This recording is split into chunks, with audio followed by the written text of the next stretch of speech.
আসসালামু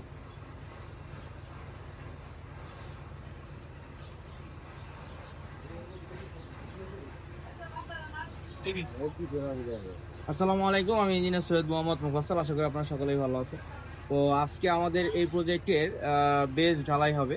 তো একটা বিল্ডিং এর পাইলিং এর পরবর্তীতে আমাদের বেজের কাজটা করতে হয়। তো এখানে দেখতে পাচ্ছেন এই একটা বেজে আমাদের এখানে দুইটা কলাম হবে। তো দুইটা কলামের মধ্যে একটা হচ্ছে বড় সাইজের কলাম, এটা হচ্ছে শেয়ার ওয়ালের মতো কলাম।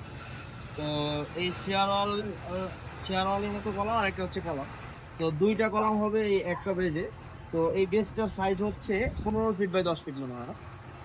এটা সাইজ কত? 15 ফিট বাই 10 ফিট। এবং এটা ঢালাই হবে হচ্ছে ঢালাইয়ের যে ডেপথ হবে এটা হচ্ছে 40 ইঞ্চি ঢালাই হবে। তো আমি এইখানে যে বিষয়গুলো দেখতেছি সেটা হচ্ছে আমাদের নিচে পাইল ক্যাপ ক্লিয়ার করে আমাদের এখানে করা হয়েছে, সিসি ঢালাই দেওয়া হয়েছে। এবং সিসি ঢালাইয়ের পরবর্তীতে আমাদের এইখানে ডিজাইন অনুযায়ী যেভাবে করে রড দেওয়ার কথা, নিচে 20 মিলি রড এবং হচ্ছে উপরে এটা 16 মিলি রড, এবং প্রত্যেকটা কলামে এখানে আমাদের 20 মিলি রড দিয়ে করা হয়েছে। এবং আপনি দেখতে পাচ্ছেন কলামের নিচের অংশ থেকে শুরু করে যেটুকু আমাদের ঢালাই হবে অ্যাকচুয়ালি সেই জায়গাগুলোতে আমাদের এখানে রিং দিয়ে ঢালাই, মানে রিং এবং এর টাই রিং যা প্রয়োজন, যেভাবে প্রয়োজন সেভাবে এটা দিয়ে বাঁধা হয়েছে। তো এই এই এই রিংগুলো নিচে নামাই দেবো না? এই দুটা রিং নিচে নামাই দেবো না? তাহলে ঢালাই যখন উপরে উঠবে তখন, আচ্ছা এইখান থেকে একটা রিং নিচে যাবে। তো সেক্ষেত্রে ঢালাইয়ের যে স্পেসটা আছে, আমাদের কলামের ঢালাইয়ের যে স্পেসটা আছে ওই স্পেসটা মানে রিংয়ে ক্লিয়ার থাকবে, মানে রিংয়ে কভার করা থাকবে।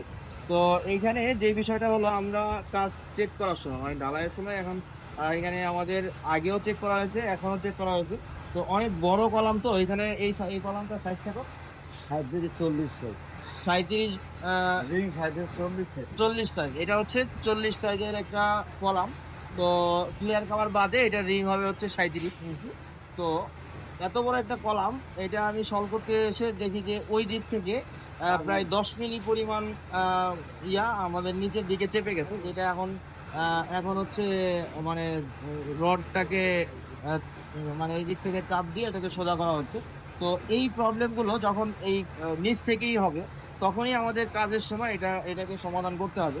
আর যখন উপরের দিকে যাবে, তখন যদি আপনার নিচে থেকেই সঠিক না থাকে, অ্যাকুরেট না থাকে, তখন উপরে যে আপনার অ্যাকুরেট থাকবে না। তো এই কারণে হচ্ছে আমাদের কাজের সময় আমাদেরকে প্রত্যেকটা অংশে এগুলো হচ্ছে চেক করতে হবে। এই কাজগুলোতে ছাড় দেওয়া যাবে না। কারণ হচ্ছে একটা বিল্ডিং আপনার যেইভাবে স্ট্রেট থাকার কথা, একটা কলাম সেটা ওইভাবেই স্ট্রেট থাকতে হবে, একদম শলে সুতায় এটাকে স্ট্রেট থাকতে হবে। কোনো রকম যদি এটাকে আপনি চালিয়ে নেন, মানে দেখা গেছে 10 মিলি 5 মিলি 10 মিলি কিংবা 15 মিলি এটা কম বেশি হয়ে গেছে, এটা যদি আপনি চালিয়ে নেন যে হ্যাঁ চালায় দাও, তো সেই ক্ষেত্রে দেখবেন যে উপরের দিকে যে আপনার কলাম বাঁকা হয়ে গেছে, পরবর্তীতে আপনি এটাকে কভার আপ করতে পারবেন না। এটা যদি আপনি গোড়া থেকেই মানে এটাকে সমাধান না করেন, পরবর্তীতে এরকম কোনো সমাধান হবে না। আস্তে আস্তে প্রবলেমের পরিমাণটা আরো বেশি বাড়বে। তো এই কারণেই হচ্ছে আমাদের কাজের সময় চেক করা। আরেকটা বিষয় হচ্ছে, এখানে দেখতে পাচ্ছেন যে আমাদের নিচের সাইডে এটা হচ্ছে 40 ইঞ্চি একটা ঢালাই। নিচের সাইডে আমরা 5 ইঞ্চি ব্লক দিয়ে এটাকে ক্লিয়ার কভার দিয়েছি, যেটা সিসি ঢালাইয়ের পরে দেখতে পাচ্ছেন 5 ইঞ্চি ব্লক আছে। এবং আউট সাইডে যেগুলো আছে এগুলো হচ্ছে 3 ইঞ্চি ব্লক দেওয়া হয়েছে। এখানে দেখেন আউট সাইডে এই ব্লকগুলো 3 ইঞ্চি দেওয়া হয়েছে, কারণ এটা হচ্ছে অনেক বড় একটা ঢালাই এবং এটা মাটির নিচে পাথরের ঢালাই। তো এইখানে আউট সাইডে আমরা এখানে 3 ইঞ্চি ব্লক দিয়েছি, এবং হচ্ছে নিচে আমরা 5 ইঞ্চি ব্লক দিয়ে এটাকে তো অ্যাকচুয়ালি এইখানে সিসি ঢালাইটা আমরা কেন দিয়েছি, এই বিষয়টা নিয়ে যদি আমরা একটু বলি, সেক্ষেত্রে আমার মানে যে প্রয়োজন, যেটা সিসি ঢালাইটা দেওয়ার প্রয়োজনীয়তাটা হচ্ছে, আমাদের এই পাইল ক্যাপের নিচে আমাদের এখানে মাটি।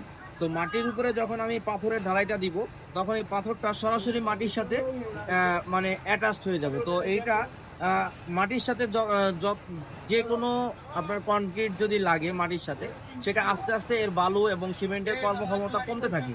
তো এই কারণে হচ্ছে আমরা যখন ঢালাই দিব, তখন হচ্ছে মাটির সংস্পর্শে যে সকল ঢালাইগুলো দিব, সেগুলোতে আগে একটা রাফ ঢালাই দিয়ে নেবো, সিসি ঢালাই বলে যেটাই আমরা এখানে করা হয়েছে।